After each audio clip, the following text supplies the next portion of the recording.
Hey everybody, this is Vegan Theology with Kevin and Sarah Hale, episode 61. What's going on? Hello, Kevin. How are you? I'm good. How are you? Good.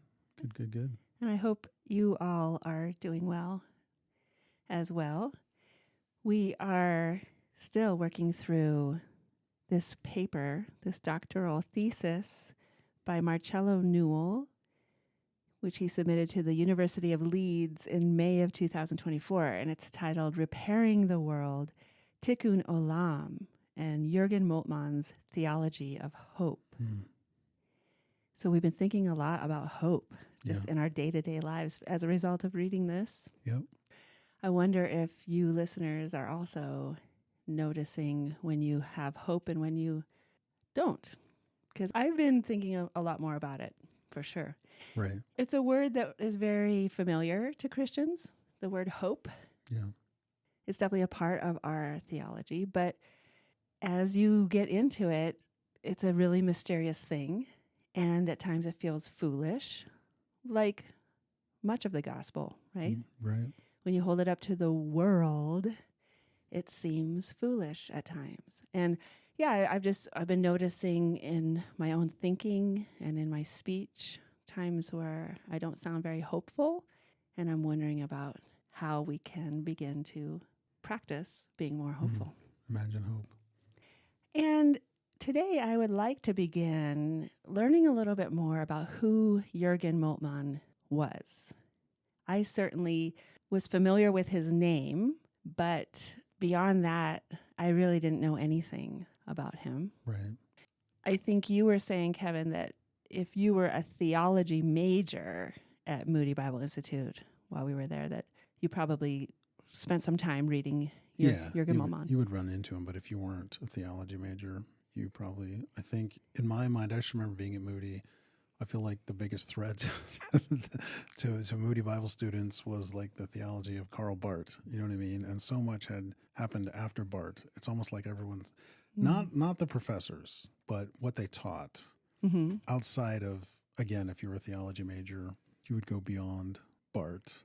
So just to be clear, you're saying we learned theology pre-Barth historically? Yeah, it seemed like our traditions just kind of went up to, I mean, that's not a true statement because, we were dispensationalists and we were really, I think, neo-dispensationalists, even though we were reading classical dispensationalism. So it was maybe selective, but in terms of like 20th century Protestant theology, we knew these names. We knew Tillich, we knew Barth.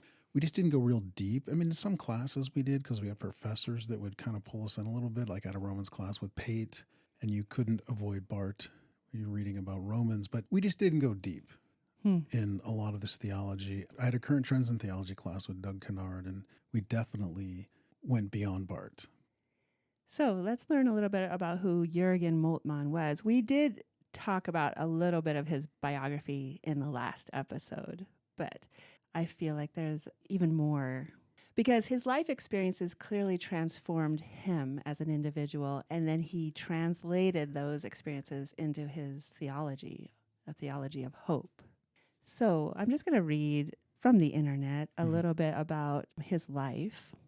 Jurgen Moltmann was a German Reformed theologian who was a professor of systematic theology at the University of Tübingen and was known for his books such as The Theology of Hope, the very book that this paper discusses.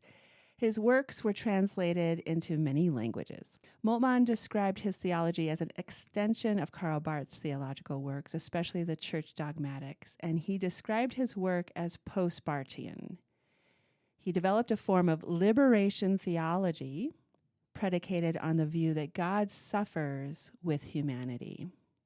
And we came across this concept for the first time reading Andrew Lindsay, the passibility of God, the fact that the idea that God is a suffering God, that wherever there's suffering, God feels that suffering. So the view that God suffers with humanity, I would add, not just with humanity, but with all creatures, while also promising humanity a better future through the hope of the resurrection, which he labeled a theology of hope. Much of Moltmann's work was to develop the implication of these ideas for various areas of theology. Moltmann became known for developing a form of social Trinitarianism. He was awarded several international honorary doctorates. Okay, so getting into his youth, which we did discuss a little bit in the previous episode, he was born in Hamburg on the 8th of April in 1926. His father was a teacher, and the family was not religious. I think what you had read to me earlier, Kevin, is that they were liberal Protestants. Right. Said he knew more about Lessing, Goethe, and Nietzsche than he did the Bible. Yeah, so not raised in a very religious family. As a teenager, Moltmann idolized Albert Einstein and anticipated studying mathematics at university. But then history intervened. Right. World War II began. He took his entrance exam to proceed with his education, but instead he was drafted into military service in 1943 at the age of 16. So young, during World War II. So he's drafted into service with the German army, serving as an Air Force auxiliary in the German army. This is very interesting, too. The reading matter, which he took with him into the miseries of war, were Goethe's poems and the works of Nietzsche. 16 years old, and he's reading Nietzsche. poetry by Goethe and the works of Nietzsche. He worked in an anti-aircraft battery during the bombing of his hometown of Hamburg by the Royal Air Force, an attack that killed 40,000 people, including a friend standing next to him. I mean, I'm just trying to imagine a bombing attack by the British on a city of civilians, killing 40,000 people. Right. Ordered to the Clever Reichswald, a German forest at the front lines, he surrendered in 1945 in the dark to the first British soldier he met. And then from 1945 to 1948, he was confined as a prisoner of war and moved from camp to camp. He was first confined as a POW in Belgium, then Scotland, then England. In the camp at Belgium, the prisoners were given little to do. Moltmann and his fellow prisoners were tormented by memories and gnawing thoughts. They had escaped death, but had lost all hope and confidence. After Belgium, Moltmann was transferred to a camp in Scotland, where he worked with other German prisoners to rebuild areas damaged by bombing. The hospitality of the Scottish residents towards the prisoners left a great impression on him. In Scotland, they also saw photographs nailed up confrontationally in their huts of Buchenwald and Bergen-Belsen concentration camps. The initial reaction of the prisoners was that these photos were propaganda. But gradually, they began to see themselves through the eyes of the Nazis' victims. Moltmann was given a small copy of the New Testament and Psalms by an American chaplain, and reading these gave him a new hope. In July 1946, he was transferred for the last time to Norton Camp, a British prison located in the village of Cuckney near Nottingham, UK. The camp was operated by the YMCA, and here Moltmann met many students of theology. At Norton Camp, he discovered Reinhold Niebuhr's The Nature and Destiny of Man. It was the first book of theology he had ever read, and Moltmann claimed it had a huge impact on his life. His experience as a POW gave him a great understanding of how suffering and hope reinforce each other. I feel like we need to come back to that concept. Yeah. That it's actually the people or the ones who suffer the most who have the most hope, paradoxically. That somehow suffering reinforces hope. So just to recap, a great understanding of how suffering and hope reinforce each other, leaving a lasting impression on his theology. Moltmann later claimed, "I never decided for Christ, as is often demanded of us, but I am sure that then and there, in the dark pit of my soul, he found me." And then, of course, his biography goes on and where he pursues theology, theological studies, and then had a long career as a professor of theology. I think he was at the same school his entire career. Yeah. And I also was interested to know that his wife was also a published theologian. His wife was named Elizabeth Moltmann Wendell, who studied with him and became a notable feminist theologian. They married in 1952 and had 4 daughters. And Moltmann passed away in June of 2024 at the age of 98. Wow. So just passed away like a year and a half ago. And his work, his published work, I think I counted nearly 50 titles, 50 different books. I mean, I feel like it would take almost a lifetime just to read all of Jurgen Moltmann's. I mean, how does someone write? It's one thing for someone to publish 50 romance novels to be read by the elderly old ladies or whatever. Like, right? Even that's kind of impressive. But 50 theological works. And then, of course, there were many articles and other chapters that appeared in other books. And yeah, his titles are very compelling and very intriguing. Right.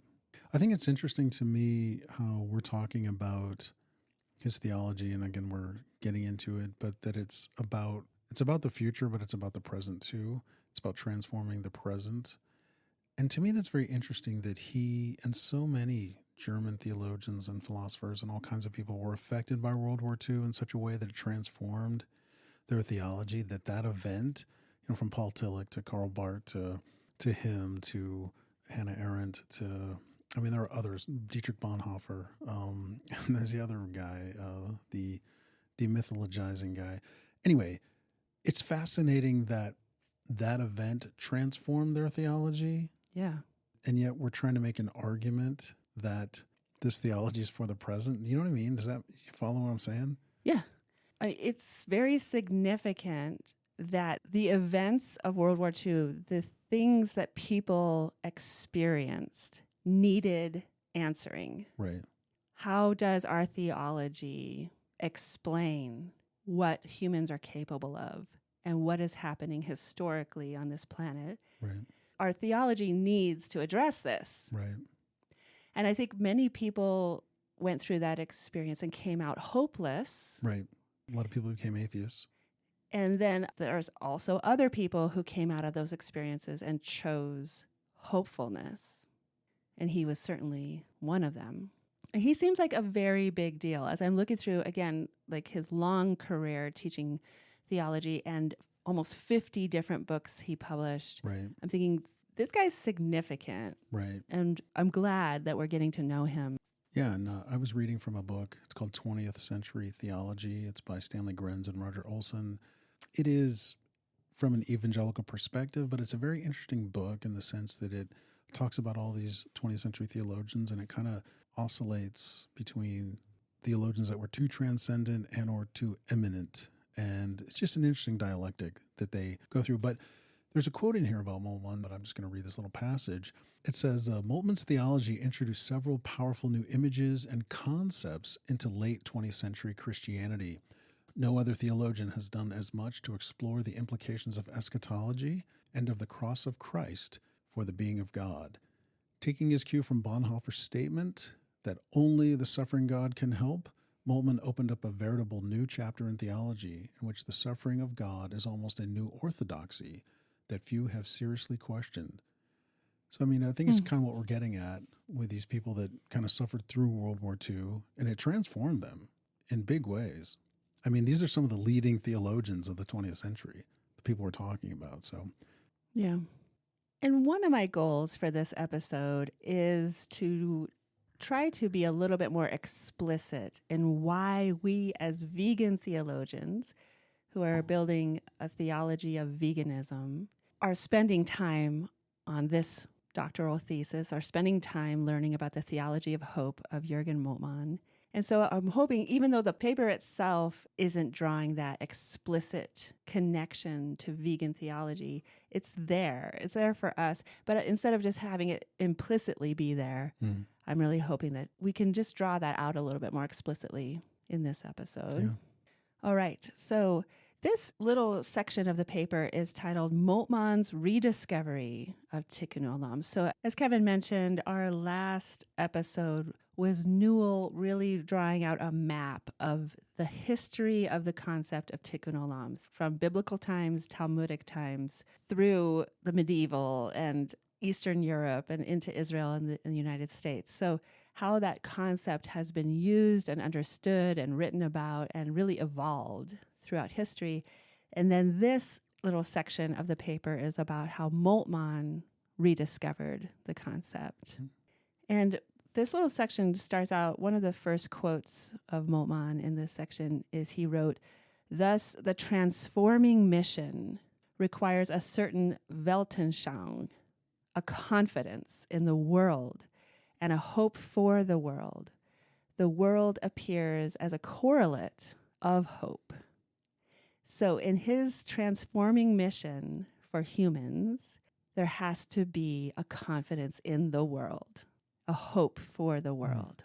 You know, that's an interesting idea, a confidence in the world and a hope for the world. I mean, to me, that says something about that the world is important, that the world is significant, mm-hmm. that the world is worth saving, that it's God's creation and God hasn't given up on it.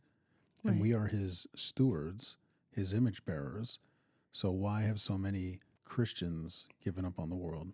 Right. As this chapter draws out, this is one of Moltmann and Bloch, one of his primary influencers. This is one of the primary criticisms of the church, is that we have put our hope in some future faraway reality, right, and we've given up on this world. So yeah, not only is the world worth saving, but this confidence in the world means that there's something good here. It's good. So yeah, this section starts out once again just reminding us, reiterating that perhaps Moltmann's greatest influence was Ernst Bloch. He seems like a very interesting person. Yeah, and he taught at Tübingen as well. That's where they met. Yeah, so Bloch wrote, as we know, his Principle of Hope. And he drew greatly from Judaism and Christianity in his philosophy on hope. And I really like how he believed that all creativity, all human creativity, is a sign of our longing for a perfect utopian world, that this is a universal longing that we're all reaching for.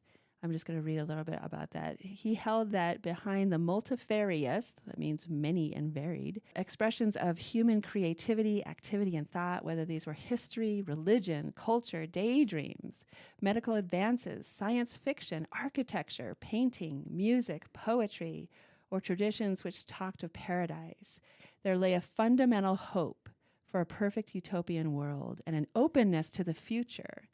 Furthermore, instead of seeing the world as a closed system of fixed laws and outcomes, Bloch understood history as an open process and the world as transformable in the direction of utopia. Future, still full of objective and really available possibilities for birth, development, and experimental forms of fulfillment. Bloch saw in both Jesus of Nazareth's original teaching of the kingdom of God on earth and his revolt against the religious establishment and powers that be, this idea that the world is changeable, the world is good. It's not fixed in a downward trajectory. And Jesus' miracles were proof of that. In his November 17th, 1961 lecture entitled Can Hope Be Disappointed?, Bloch underlined how this final condition of real humanism was in reality the oldest conscious dream of humankind. That is, the overthrow of all conditions in which the human individual is a humiliated, enslaved, forsaken, despised creature. Yeah. It's interesting, this idea that the world is transformable, not fixed, and how Bloch argues that all humans have this ancient conscious dream of freedom and a humane world, free from enslavement and humiliation. And it's easy for me to take that even a step further and say that all creatures are longing for that. All creatures are groaning for that, for a world free from humiliation, enslavement, being forsaken and despised. And the idea here is the reason I think what we as vegan theologians are so attracted to this theology of hope is because it gives you the opportunity to decide, I'm going to choose to believe that a vegan world is possible, even inevitable. Right. Not only is a vegan world impossible, which is how it feels and appears on a typical day. Right. Not only is it possible, but it is inevitable. I can choose to believe that and live that into that belief. Right. For Bloch, utopia was not simply an empty promise with which the religious establishment maintained the status quo.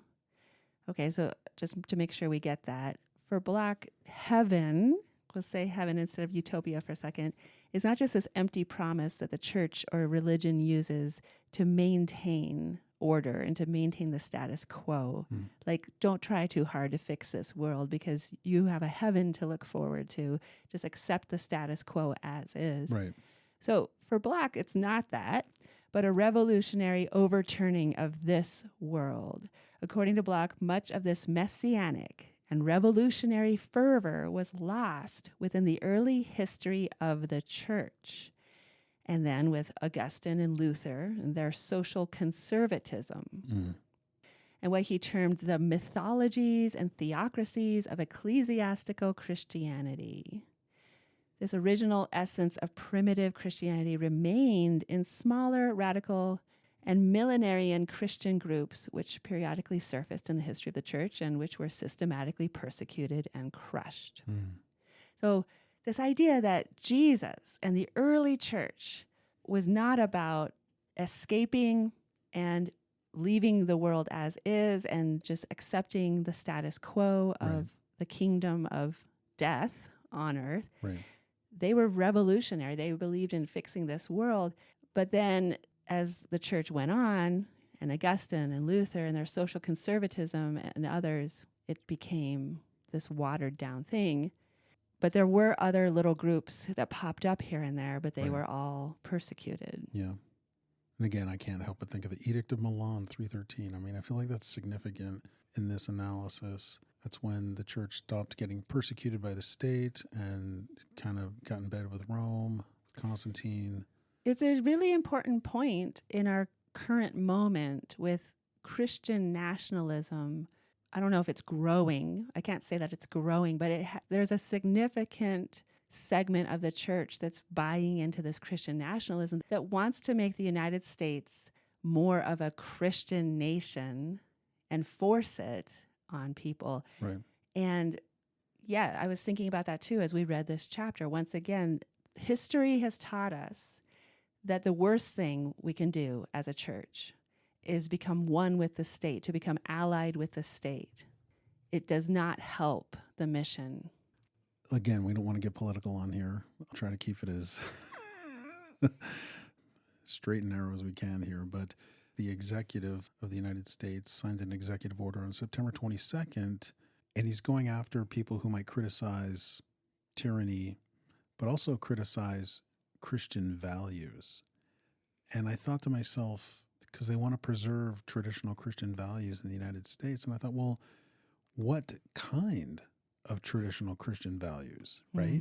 They're definitely not preserving first century Christian values or Christian values before the Edict of Milan 313.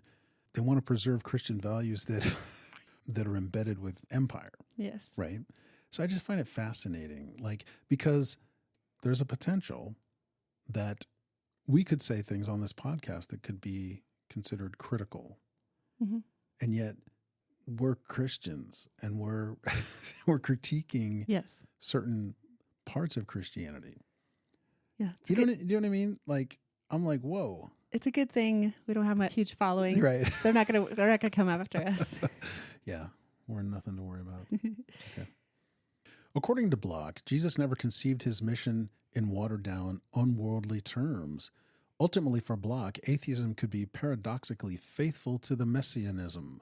Bloch's famous quote that only an atheist can be a good Christian of the Bible because it freed man from empty, otherworldly hopes and from despotic and cruel masters, both earthly and divine, allowing the true humanization of mankind on earth in a concrete utopia. That's a very interesting quote, just kind of what I was just saying. I mean, it kind of fits in with what I was saying. It does. It's a very provocative quote that only an atheist can be a good Christian of the Bible. Yeah, and why is that right away? Boom. It's because atheists are not concerned with escaping to heaven. Right. They're concerned with the life here on this planet. Right. And do you remember was it around 2005, 2006, the New Atheist movement? So many of those new atheists kept saying, we're more ethical than religious people. Like, basically, the atheists are the most ethical people on the planet. Mm. So you just put that together with this, right? Like, they are the best Christians. I mean, there's something there. There's something there. I'm not saying I agree 100% in all situations, but there's definitely something there. Again, for Bloch, everywhere one looks, the messianic is the last handhold of life and the ultimate resultant of the light of utopian truth. To the clever, that is folly. To the pious, it is a prefabricated house. But to the wise, the sense of utopia is the most real and pressing problem of an unsolved world. That line, to the wise, the sense of utopia is the most real and pressing problem of an unsolved world. Again, thinking about veganism, we have hopes for this world. And animal agriculture and all the industries that exploit animals, all the Christians and other people who don't even think about the exploitation and enslavement of animals, right? That's the reality. And to a vegan theologian, that is the most pressing problem of an unsolved world. And I think of the church that's filled with non-vegans, law and order Christians, capitalist Christians, colonial-minded Christians.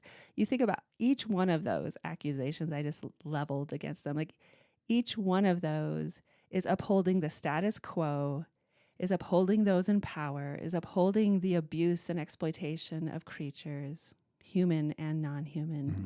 And it's more influenced by Hellenism and Platonism, which we'll get into here pretty soon, but then it's influenced by Jesus. And so I agree. I have to say, I completely resonate with Bloch and Moltmann's criticism in this regard. Yeah.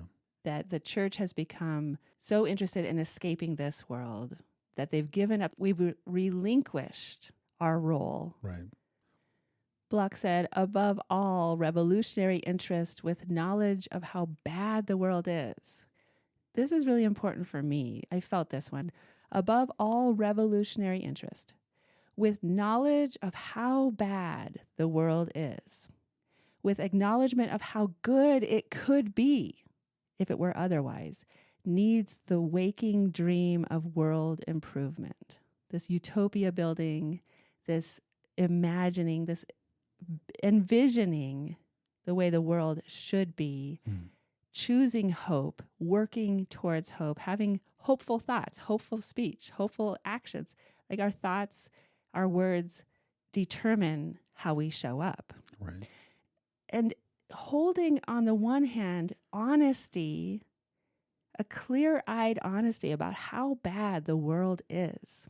I mean, if we got started listing out everything that's wrong with the world that we're aware of, we could be here all day, all night, into tomorrow without even trying. Right. I mean, you can't even get started because you don't know where to end your examples of how bad the world is. So one has to be honest about that and at the same time say, I intentionally choose hope. I intentionally choose to believe in this world, and I intentionally choose to believe that it's not fixed in this pattern and it is transformable, and I'm going to devote my life to its transformation. Right. In fact, writes Marcello, the modern term often used for Tikkun Olam in German is Weltverbesserung.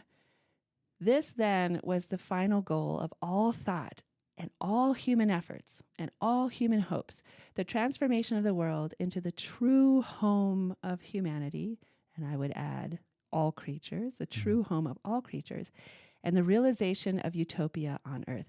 This dream had been summarized by Marx as the naturalization of man and the humanization of nature, a phrase that Bloch himself highlights, and which Moltmann sought to answer with his Theology of Hope.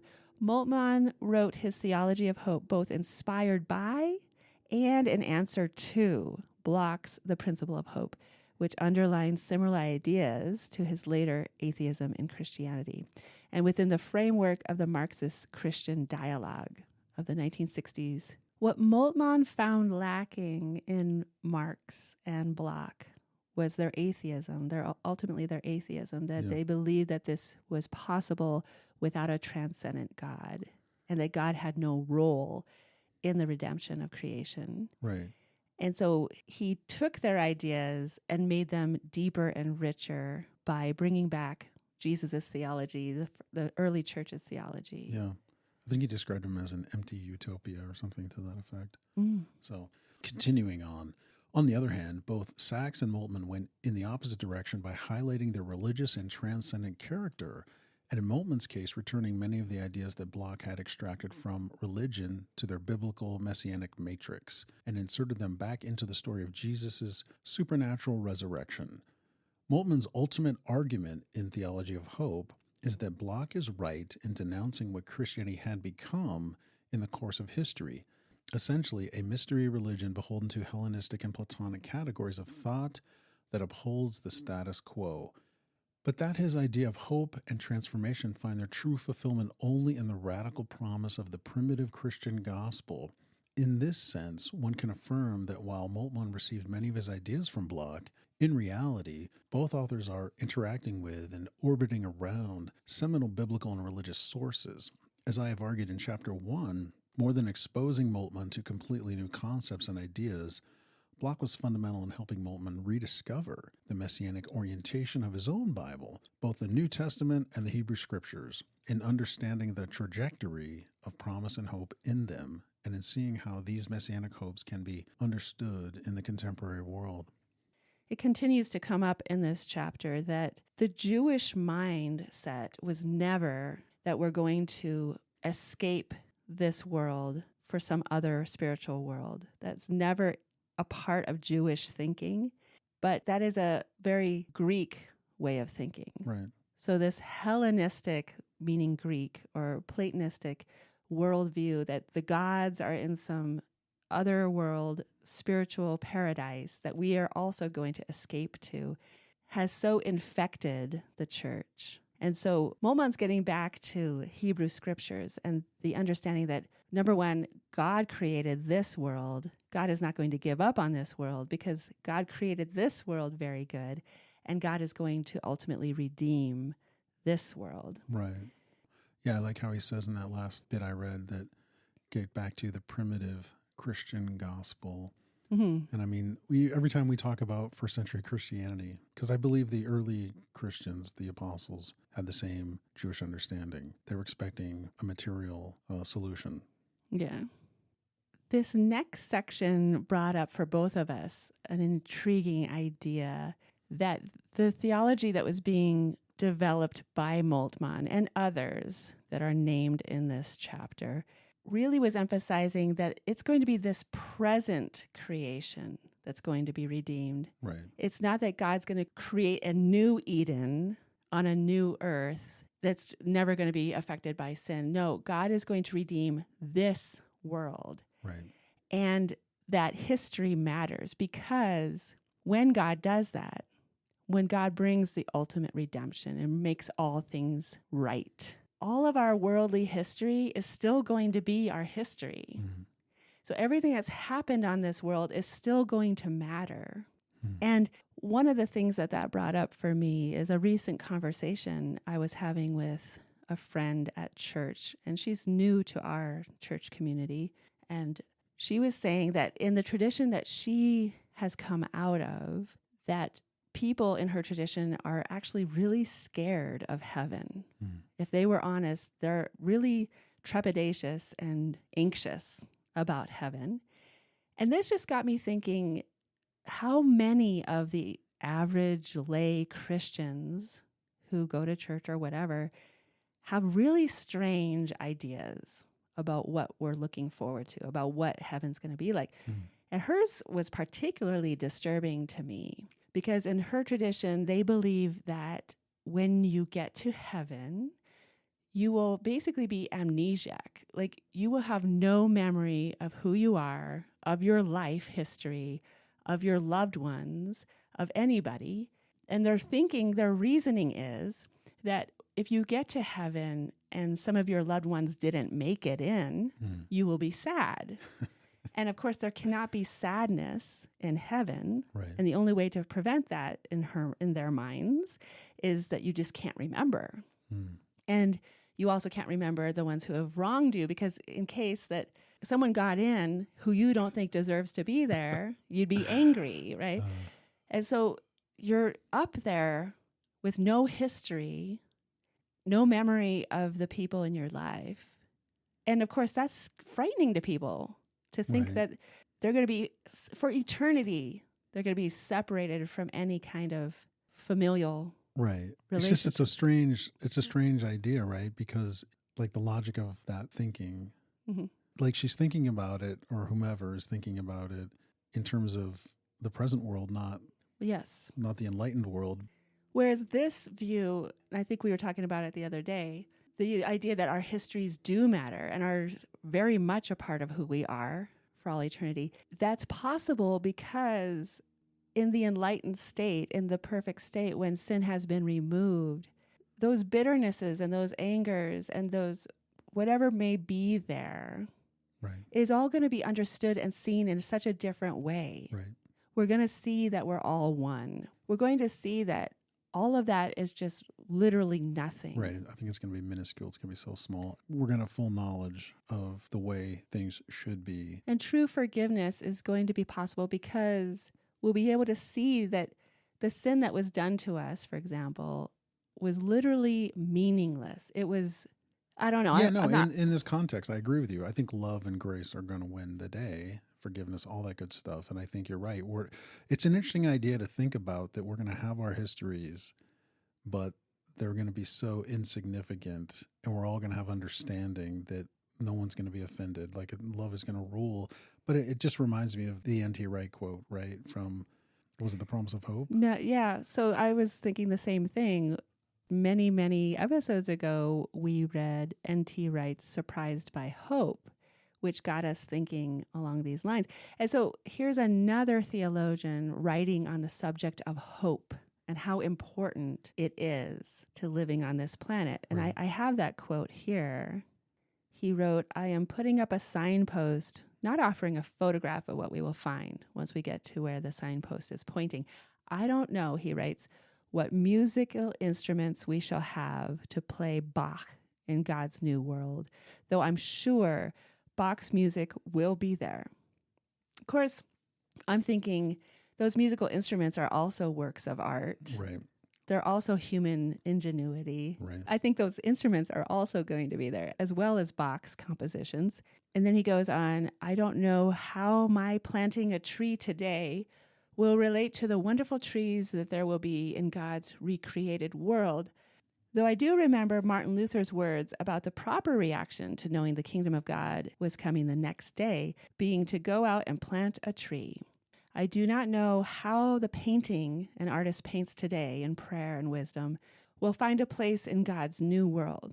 I don't know how our work for justice, for the poor, the remission of global debts will reappear in that new world. But I know that God's new world of justice and joy, of hope for the whole earth, was launched when Jesus came out of the tomb on Easter morning.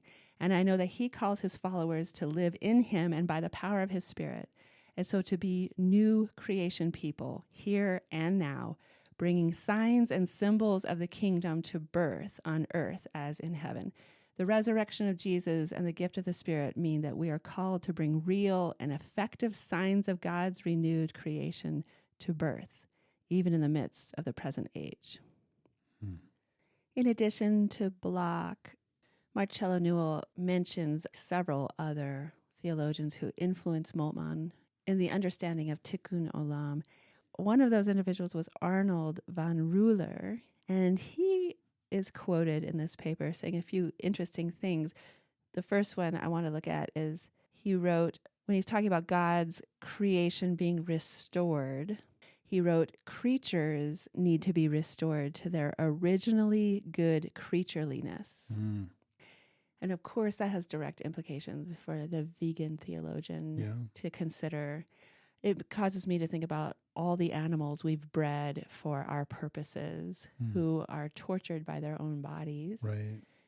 Specifically, chickens and turkeys. Turkeys coming up on Thanksgiving, so they've been on my mind. They've been bred into these creatures who not only are they so deformed and so huge that they cannot mate and reproduce any longer. Some of them can barely walk. Right. Exactly. Not only can they not reproduce, and not only can they not fly like wild turkeys, their ancestors can, they can't even stand or walk.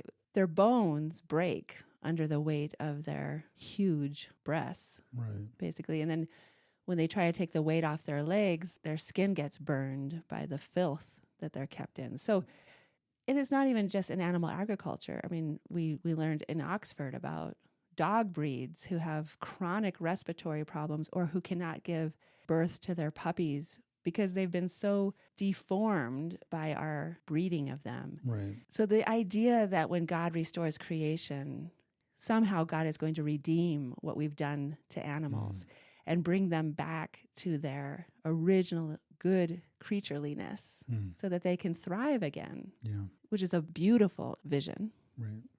Von Ruler also is mentioned in this paper as redefining salvation itself. It's kind of coming back to the Jewish idea of salvation. It's not necessarily about individual souls being saved. It's about all of creation finding salvation. And that, I think I want to read here, the importance of the present world, the history, this present life, where the sanctification and the salvation of the entire created order takes place. So there is no salvation until all of creation has found salvation in this way of thinking. Another influence of Moltmann is Abraham Heschel, and Newell says, while Heschel does not mention Tikkun Olam directly, his social activism and his conception of this worldly redemption resembles the concept.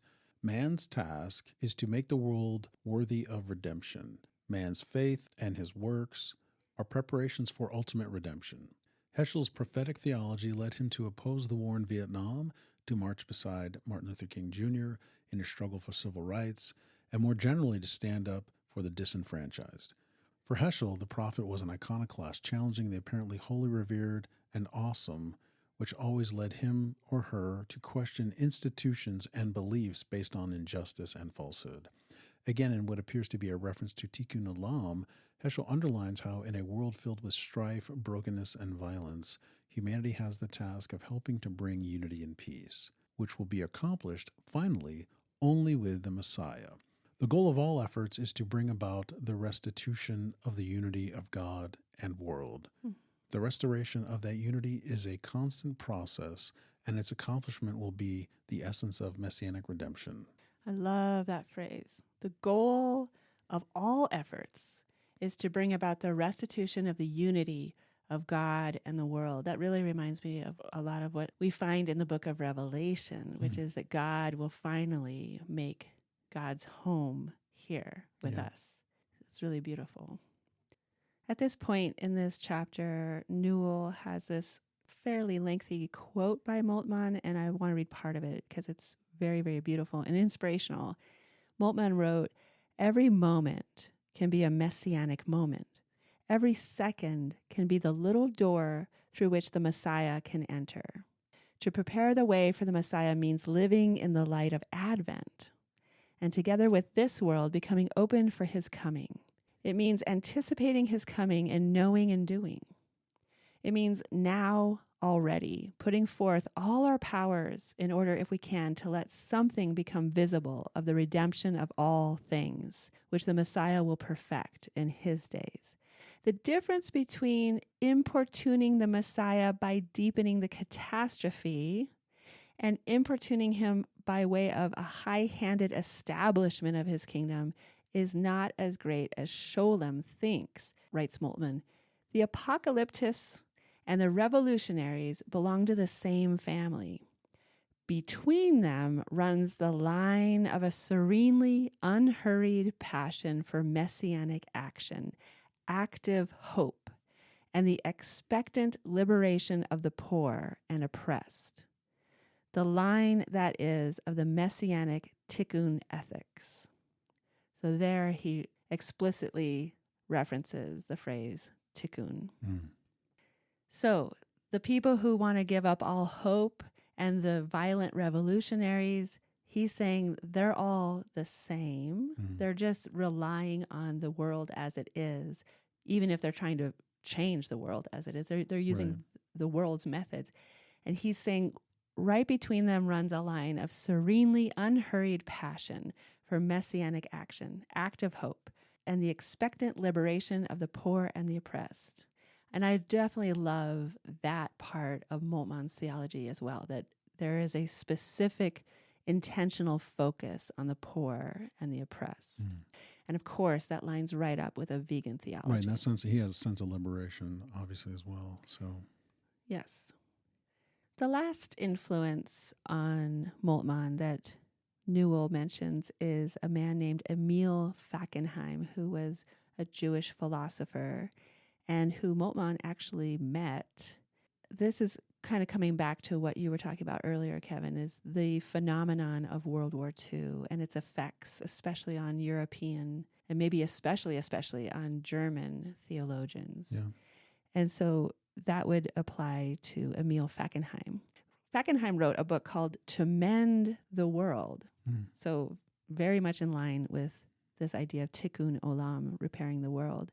And likewise, Moltmann's quotation of Fackenheim's To Mend the World and its use of Tikkun Olam as a post-Holocaust category also helped him to tackle the extremely difficult issue, especially as a German who lived through World War II, of the Holocaust.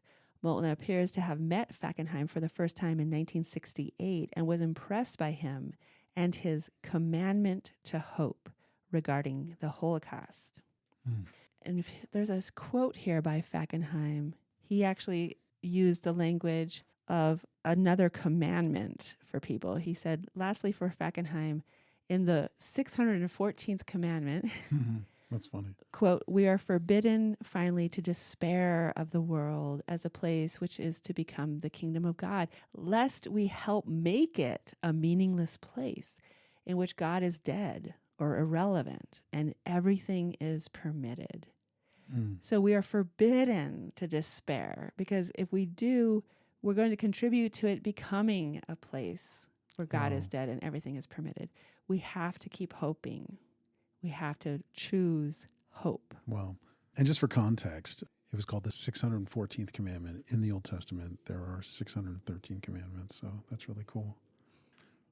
So yeah, as I mentioned at the beginning, I've been going through my days really thinking about how hopeful I tend to be and how hopeless I can be. And even in our conversations with each other, Kevin, I'll notice when we start to spiral into hopeless conversations, right? It reminds me of something we watched years and years ago, and I don't even remember what it was. I just remember at this one spot, there was a woman who was a philosopher who used the phrase junk thought. And I remember that really was so provocative to me. I was like, obviously we know there's such a thing as junk food. Right. But to think that there is a category of thought that we could classify as junk thought, what would that be? What would fit into that category? And if there's junk thought, then there's also junk speech, right? And I think I've been kind of thinking about this the last few days, that our hopelessness, our hopeless thoughts, and our hopeless speech maybe could be categorized as junk thought and junk speech. And again, it's not that we're Pollyanna-ing life and saying, I don't want to know about reality. I don't want to know the truth. Right. The bury the head in the sand kind of tact. That's not at all it. Like what was mentioned in this chapter, it's being honest about how bad the world is messed up, how badly the world is messed up, and at the same time choosing to believe and choosing to have hope and choosing to act in a way that we could transform this world. Well, I think, too, it plays into something you said early on in this podcast, in this episode, that tied to suffering is the people who suffer the most are probably the most hopeful. And I was just thinking about it in terms of activists. And I had a conversation this week with someone, and they said, why do you keep pushing? Mm-hmm. Like, why can't you just leave things alone? Like, and I was just like, that's the dominant culture speaking. And if you're in a place in the dominant culture where you're not suffering, status quo is good. Why would you disrupt that? Interesting. Right? And so we are not accepting this dominant culture. Everybody, there should be equality across the board for everyone, no matter what, an animal and the earth. And so it just made me think of that. Like, the reason that it reminds me of that quote we saw recently on a documentary we're watching about the Alabama prison situation. I think it's that quote by Martin Luther King Jr. It says, injustice anywhere is a threat to justice everywhere. Yep. And it is kind of a constant battle. And I hate to use that terminology in terms of warring and violence, but it is this tension we live in. The dominant culture doesn't want to just give up their privilege. Right. Oh, I'm so glad you brought back the concept of there's a connection between suffering and hope. And it's the people, it's the creatures, it's the beings who are suffering that have to have the hope for change. The ones who are not suffering don't have any reason to hope for any change. Exactly. And I'm so glad you brought up this documentary. It's called The Alabama Solution, and it's on HBO. And I would genuinely encourage anyone to go watch that, especially in light of this conversation.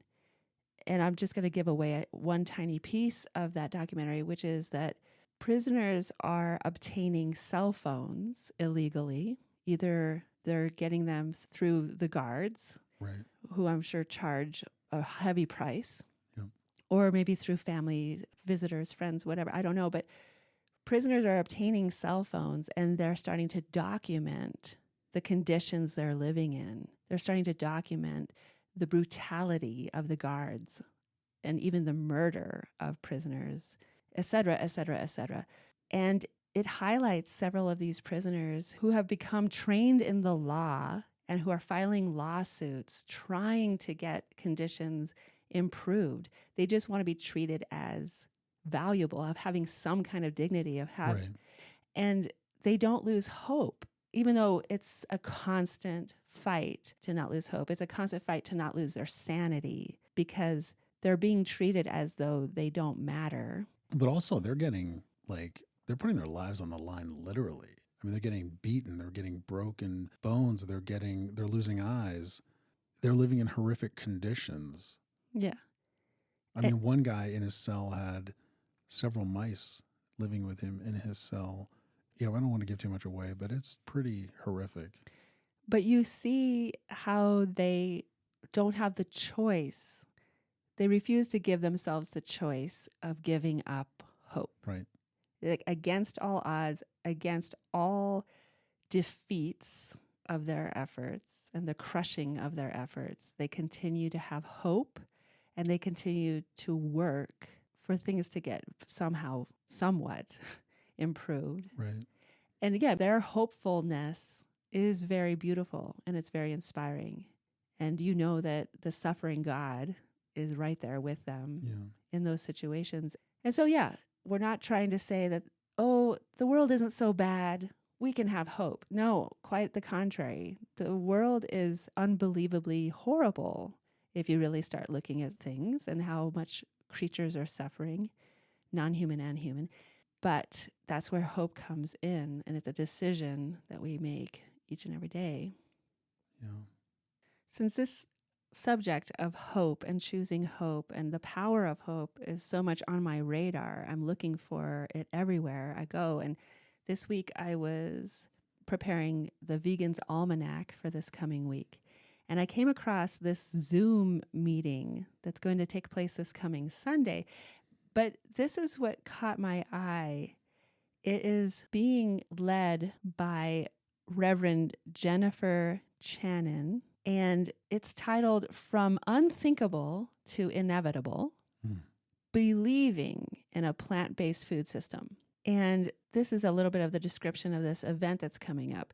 In her work at the Better Food Foundation, Unitarian Universalist minister, Reverend Jennifer Channon, focuses on solutions to make plant-centered dining easier to achieve, whether it's in religious communities, schools, or businesses. However, to get leaders to even consider these solutions, she has to overcome what she sees as the biggest barrier to creating an ethical food system, the belief that it is impossible.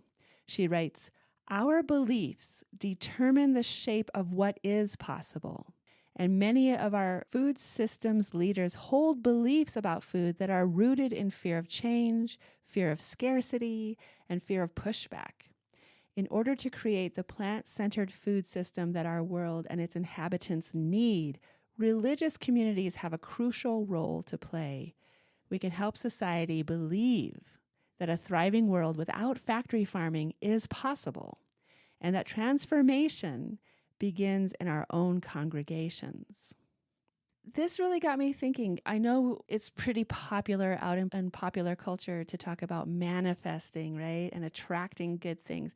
And it can kind of sound, what people say, woo-woo. It can kind of sound woo-woo, right? But this is hard to argue with when you really start thinking that it's not woo-woo to say that my thoughts determine my words, and my thoughts determine how I show up and what I think is possible and what I devote my time and energy to. Our thoughts create realities. And so it's very powerful to realize that we each get to choose what thoughts we're going to have.